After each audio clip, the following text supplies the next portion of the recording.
I apologize for any inconvenience, but I'm not feeling well today. Could I possibly take a short rest? It's quite unfortunate that I'm under the weather, especially since I am working remotely and have a virtual meeting scheduled. Despite having to make such a request, which feels a bit embarrassing, I appreciate your understanding, considering my pregnancy. It's kind of you to offer a break. Let's pause for 45 minutes and reconvene afterward. I'm genuinely thankful for your empathy and flexibility. Normally, such a break might not be allowed, but given the circumstances, I've decided to accept your kind offer and rest. Laying down for a bit should help me recover and return to work feeling refreshed. I've set my alarm for a half-hour nap, hoping it will do the trick. However, just as I was about to drift off, my mother-in-law unexpectedly entered my room, visibly upset. She accused me of neglecting my duties around the house in favor of spending time on my computer. Despite my attempts to explain that I was actually working and merely taking a necessary break due to my severe morning sickness, she didn't seem to believe me. Her reaction was harsh, criticizing me for what she perceived as laziness. In her anger, she misunderstood my situation entirely, even resorting to physical aggression, which was both shocking and dangerous, especially considering my pregnancy. Despite my pleas, she continued misunderstanding my attempts to explain as backtalk. This confrontation escalated to a point where I felt my safety and that of my unborn child was at risk. Regrettably, I had to cancel the meeting abruptly to address this urgent situation. Just then, a concerned voice from my computer inquired about the commotion, which momentarily caught my mother-in-law off guard. Her anger shifted to surprise. To give a bit of background about myself, my name is Sophia, and I'm 30 years old. After completing my education in a vocational school, I embarked on a career in it. Despite my qualifications, I found the job challenging and often doubted my abilities, feeling overwhelmed and considering leaving my position. However, around 4 years into my role, just as I was about to discuss my resignation due to the toll it was taking on me both physically and mentally, my boss proposed a different path. He recognized my contributions and offered me the opportunity to lead a new project, acknowledging my hard work and potential. This was a pivotal moment in my career. Feeling uncertain, I shared my doubts with my boss, confessing that taking on a new project seemed daunting, especially since I was on the verge of resigning. I couldn't imagine anyone entrusting me with such a significant responsibility given my hesitations. To my surprise, my boss reassured me, stating that it's natural not to be able to tackle everything solo, and that teamwork was the key to success. He mentioned he had already found a collaborator for me and excused himself to fetch my new partner. The wait filled me with curiosity and a bit of anxiety about who my boss would bring. About 22 minutes later, he returned, introducing me to Jerry, my project partner. Jerry greeted me with a friendly smile, and I was immediately struck by his warm presence and good looks. As we got acquainted, I learned that Jerry, despite being from a different department, had an excellent reputation and was well regarded by both his peers and juniors. Our boss tasked us with making the project a success and left us to decide our approach. Alone with Jerry, I felt a mix of excitement and nerves, expressing my hope that I wouldn't hinder our progress. Jerry, ever the optimist, assured me we'd support each other and succeed together. Working with Jerry was a breath of fresh air. He excelled in interactions with clients, handling sales and presentations, while I focused on the technical aspects, developing systems as needed. Our collaboration not only pushed the project forward, but also brought us closer personally. We began spending time together outside of work, enjoying each other's company in a more relaxed setting, which naturally evolved into a romantic relationship 2 months later. We successfully completed the project, earning acclaim within the company, which reinforced my belief in my professional abilities and the value of perseverance. 2 years into our relationship, Jerry proposed, expressing his desire for my support in all aspects of life. Despite my limited experience in relationships, I was touched by his commitment, and feeling more content than ever, I happily accepted his proposal. Eager to share our happiness, we visited Jerry's family home to introduce ourselves. Upon arrival, Jerry's father welcomed us warmly, complimenting my appearance and inviting us in with open arms. His kindness made me optimistic about meeting my mother-in-law, hoping she would be just as welcoming. As we made our way to the living room, I couldn't help but feel a mix of excitement and nerves about the new chapter in my life. Upon meeting my mother-in-law for the first time, I introduced myself with enthusiasm and respect, hoping for a warm reception. However, she seemed to dismiss my presence, focusing on the television instead of acknowledging me. It was Jerry who pointed out my attempt to greet her, prompting her to finally acknowledge us, albeit with a clear preference for her son over me. Jerry suggested overlooking his mother's cold reception and invited me to join them on the sofa, aiming to ease into a more formal introduction and discussion about our relationship. When the topic of our marriage came to light, his mother's reaction was far from supportive. She openly expressed her disapproval of me as Jerry's partner, attributing her stance to our differing backgrounds and implying that our values would be incompatible due to our disparate financial upbringings. Her words were a blunt dismissal of the possibility of our union, suggesting that my humble beginnings and Jerry's affluent lifestyle would prevent me from fitting into their family. Despite the shock and hurt her judgment caused, I struggled to formulate a response, feeling overwhelmed by the situation. Jerry and his father immediately came to my defense, challenging the notion that our differing backgrounds could dictate the success of our relationship. Jerry's objection to his mother's harsh words showed his commitment to us, and his father attempted to mediate the tension. Yet, my mother-in-law remained unconvinced, setting forth a condition that caught us all off guard. She demanded that if we were to marry, I must agree to live with them in their family home.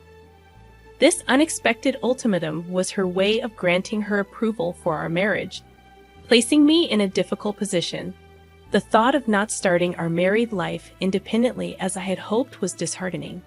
However, understanding the importance of family and the commitments that come with marriage, I agreed to her terms. I assured her of my readiness to embrace all responsibilities, including caring for her and my father-in-law when needed. My declaration surprised everyone, especially Jerry and his father, who likely did not anticipate my willingness to comply with such a significant request. I made it clear that my commitment to Jerry extended beyond our immediate happiness to include the well-being of his family. With a heavy heart yet determined resolve, I asked for her approval once more, hoping this gesture would bridge the gap between us and allow us to move forward as a family. Agreeing to my mother-in-law's condition, I found myself securing her approval for our marriage. She asked me to look after them, which I promised to do, marking the end of our initial tense introduction. Despite my reservations about living with my in-laws, the presence of Jerry and the support of my father-in-law gave me hope that things might turn out fine. Fast forward 8 months, Jerry and I were married, and I moved into his parents' house as agreed. The first few months passed with little incident. My mother-in-law remained mostly silent, perhaps taking the time to observe my integration into their household. Aware of her watchful eyes, I diligently managed household chores alongside my full-time job, hoping to avoid any cause for complaint. One morning, as I was about to leave for work, my mother-in-law stopped me, indicating she wanted to have a discussion. Anticipating a lengthy conversation, I braced myself for what lay ahead. I promptly informed my boss that I would be late as my mother-in-law chose to discuss my pregnancy, a topic not surprising given Jerry and I had been planning for our family's future. I was prepared for her thoughts, expecting her to suggest I quit my job to focus on the pregnancy and eventual motherhood. Indeed, she voiced exactly that opinion, arguing that I should leave my job immediately. This stance was difficult for me to accept. Before marrying Jerry, quitting might have seemed like a plausible option. However, my work had become a significant part of my identity and happiness. Moreover, with a baby on the way, the financial stability my job provided felt more crucial than ever. Despite my reasoning, my mother-in-law persisted, criticizing my decision to work and even my ability to manage household tasks. Her harsh words began to take a toll on my well-being. The conversation stretched on, and as time ticked away, I realized I was significantly late for work. Feeling cornered, I acknowledged her demand to quit my job, though I had no real intention of doing so. This concession was meant to end the immediate confrontation, but my mother-in-law pushed further, insisting I inform my employer of my resignation that very day. This left me in a difficult position, outwardly agreeing while internally conflicted about my next steps. After arriving at work significantly late, I couldn't shake off the unease clouding my thoughts. Seated at my desk, I found myself voicing my worries under my breath, catching the attention of my boss, who could tell something was amiss. Despite my attempts to dismiss his concerns, he saw through my facade and guided me to a secluded conference room for a private discussion. Reluctantly, I opened up about the dilemma I was facing at home. My mother-in-law had sternly advised me to quit my job due to my pregnancy, insisting that it was for the best. Yet the thought of leaving my job felt wrong to me. I wished to continue working, I told my boss. He listened intently, absorbing the complexity of my situation before falling into a contemplative silence. It wasn't long before a solution sparked in his mind. He proposed the idea of remote work, suggesting that it could be a viable compromise. Working from home would shield me from my mother-in-law's scrutiny and allow me to continue my professional duties without the physical strain of commuting. The idea resonated with me as a potential win-win solution. Acting swiftly, my boss headed straight to the relevant department to get the green light for me to work remotely. From my desk, I watched anxiously for any sign of approval. Soon enough, a positive gesture from my boss confirmed that I would be transitioning to working from home. Grateful for his support, I prepared for this new chapter, hopeful that it would alleviate the tensions at home. I stayed later at the office to organize and hand over necessary documents to my colleagues, announcing that I would be working remotely starting the next day. When I arrived home that evening, I was met with a stern-faced mother-in-law who seemed prepared for a confrontation. She questioned me about quitting my job, to which I explained my new arrangement of working from home. Her response was less intense than I anticipated, allowing me to sigh in relief, albeit temporarily. I was thankful for my employer's flexibility, but little did I know this change would soon introduce a new set of challenges. The very next day, my mother-in-law's attempts to assert her presence in my new work environment began with an early wake-up call that was far from necessary. Her loud demands disrupted my sleep at 6:05 a.m., a stark reminder of the delicate balance I would need to maintain between my work responsibilities and my new living situation. As I tried to ignore her and catch a few more moments of rest, I realized that navigating this new arrangement would require patience and resilience. Despite my best efforts to ignore her persistent calls, my mother-in-law's voice eventually became so loud that it risked waking my husband, wanting to avoid causing him any inconvenience. Reluctantly, I left the warmth of my bed and headed to the living room to address her demands. "What's going on? It's only 6 o'clock in the morning?" I questioned, only to be met with her insistence that it was already time to start the day and prepare breakfast, a task she deemed overdue by her standards. Her logic seemed flawed to me. Breakfast was usually a later morning activity in our household. Yet, according to her, she had been patient with me up until this point, allowing me to sleep because I had to go to work. But now, with me working from home, she expected me to rise early every day for breakfast duties. Despite my internal objections, I found myself in the kitchen, starting the day far earlier than necessary, preparing breakfast under her watchful eye. After announcing that breakfast was ready, my mother-in-law criticized both the timeliness and quality of the meal, particularly targeting the soup for being too salty. Defending my cooking, I tried to explain that I have followed the usual recipe, but her mind seemed made up, using this as a pretext to offer me a lesson in housekeeping. A proposal I accepted with a heavy heart, hoping to keep the peace. Her lessons soon proved to be a series of exhaustive demands that extended well beyond the kitchen. Once my husband and father-in-law departed for work, I had hoped to start my remote work. However, my mother-in-law had other plans, insisting on a thorough completion of household chores before I could even think about sitting down at my computer.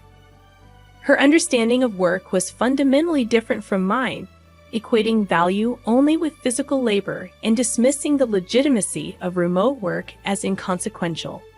Feeling cornered, I complied with her instructions, putting aside my professional responsibilities to tackle the cleaning and laundry. Despite her continuous dissatisfaction with my efforts, she demanded a level of cleanliness that she herself did not adhere to, critiquing my use of the vacuum and insisting on more traditional methods of cleaning, which consumed even more of my time. After hours of household chores, I finally returned to my desk, eager to catch up on my work. Yet the reprieve was short-lived. My mother-in-law's voice soon echoed once again, summoning me from my work with an urgency that left me wondering what possible task awaited me this time. The cycle of interruptions made it clear that balancing my remote work with her expectations was going to be an ongoing challenge, requiring patience, tact, and perhaps a new strategy. My attempts to balance work with my mother-in-law's demands reached a boiling point when she interrupted me once again, asking for tea while I was deeply engrossed in my work. Frustrated and unable to contain my feelings any longer, I asked if she could possibly make it herself, given that I was in the middle of something important.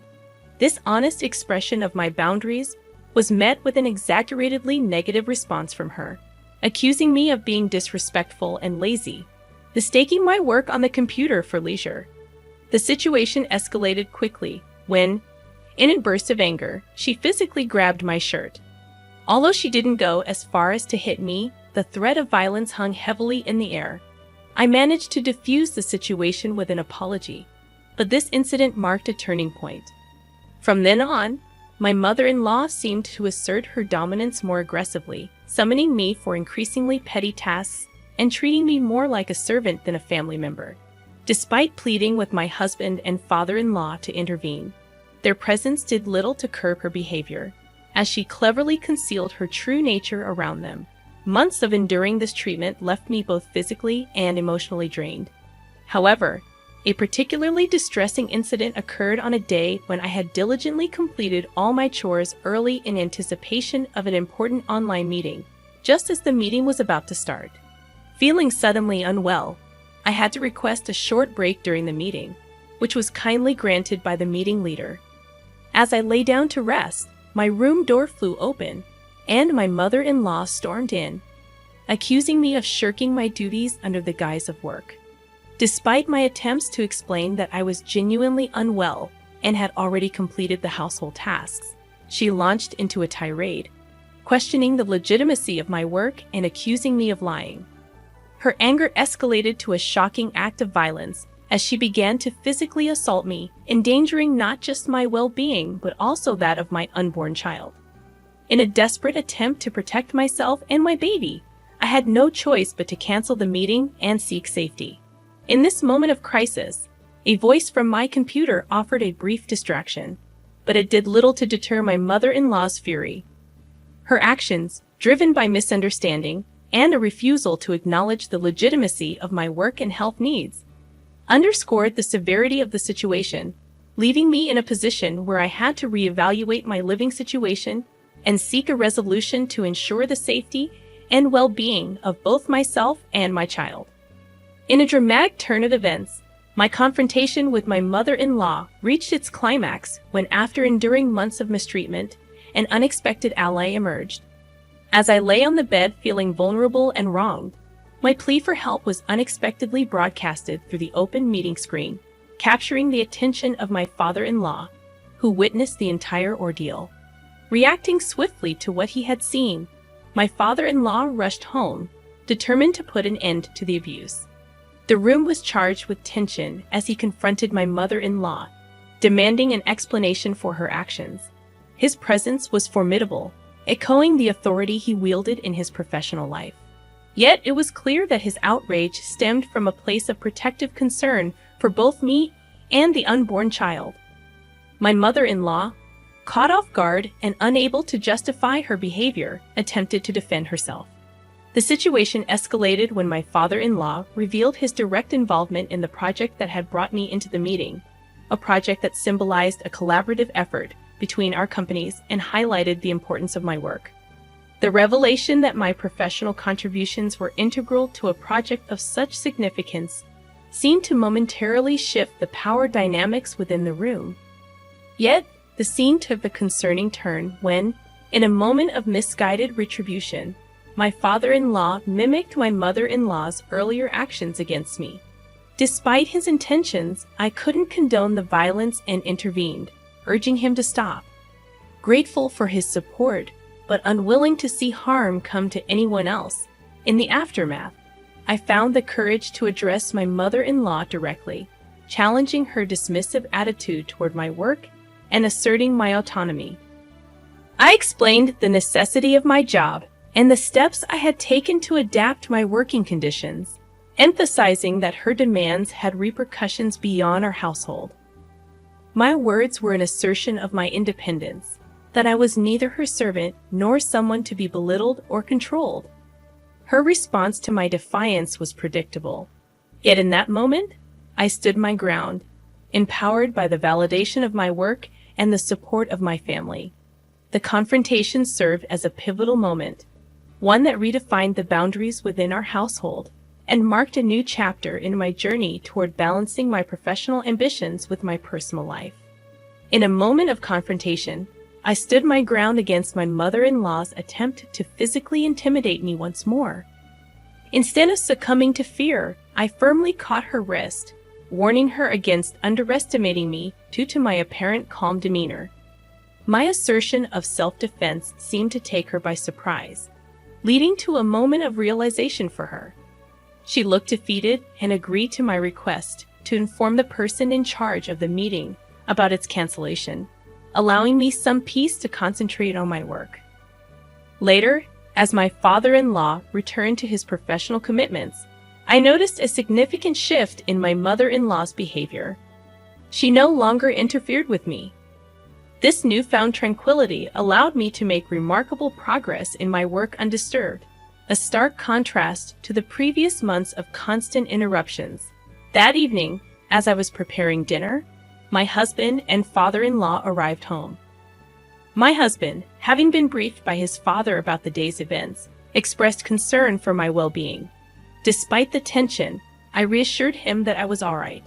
However, he felt a family discussion was necessary and summoned everyone to the living room.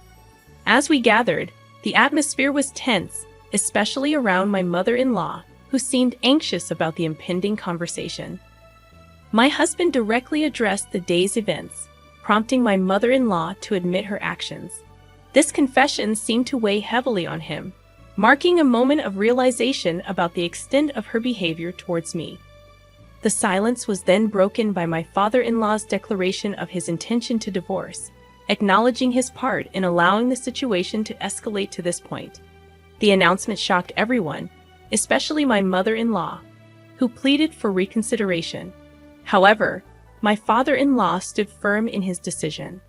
The following days saw the agreement of the divorce being put into action, with plans to remove my mother-in-law from the home. As she prepared to leave, burdened with her belongings, she sought closure, thanking me for the time spent together. At this moment, I felt compelled to address her one last time, not out of forgiveness, but perhaps to offer a final piece of advice or closure.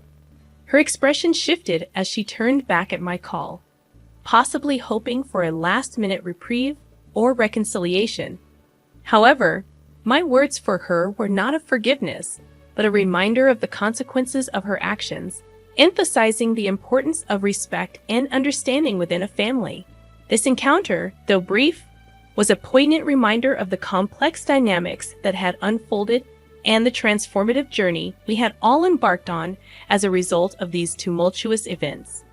After my mother-in-law left the house, carrying the weight of her actions and the consequences they brought, I couldn't help but feel a mix of relief and contemplation. The idea of seeking legal action against her crossed my mind, especially after her reckless behavior, but I chose a path of restraint. Instead, I sought reassurance from my father-in-law, wondering if the decision for him to divorce her was truly what he wanted. His response, filled with regret for not recognizing her true nature sooner, affirmed the necessity of the separation. In the weeks that followed, the absence of my mother-in-law brought newfound peace to the household. My work flourished without interruption, and the project initiated by my father-in-law's company progressed smoothly. While curiosity about my mother-in-law's current situation lingered, it was a distant concern compared to the tranquility and focus I now enjoyed. The question of her well-being finally found its moment over dinner one evening when my husband inquired about her. My father-in-law, with a hint of concern and curiosity in his voice, shared that he had visited her. The description of her living conditions, marked by disarray and convenient store meals, painted a stark contrast to the life she once led. Her current employment at a supermarket, supplemented by a pension, suggested a significant adjustment from her previous lifestyle. This revelation brought mixed emotions. While there was a part of me that felt vindicated, another part couldn't help but reflect on the drastic changes she had undergone. The knowledge that she was struggling did not bring joy, but a complex sense of closure. The focus now shifted to the future, particularly to the arrival of our daughter. The commitment to providing a nurturing, positive environment for her became my primary focus, ensuring she would grow up in a household defined by love, respect, and stability, far removed from the turmoil of the past. As I anticipated the birth of our daughter, the resolve to shield her from negative influences strengthened. The experience with my mother-in-law served as a poignant reminder of the values and environment I wish to cultivate for our growing family. With this vision in mind, I looked forward to welcoming our new addition with optimism and open arms.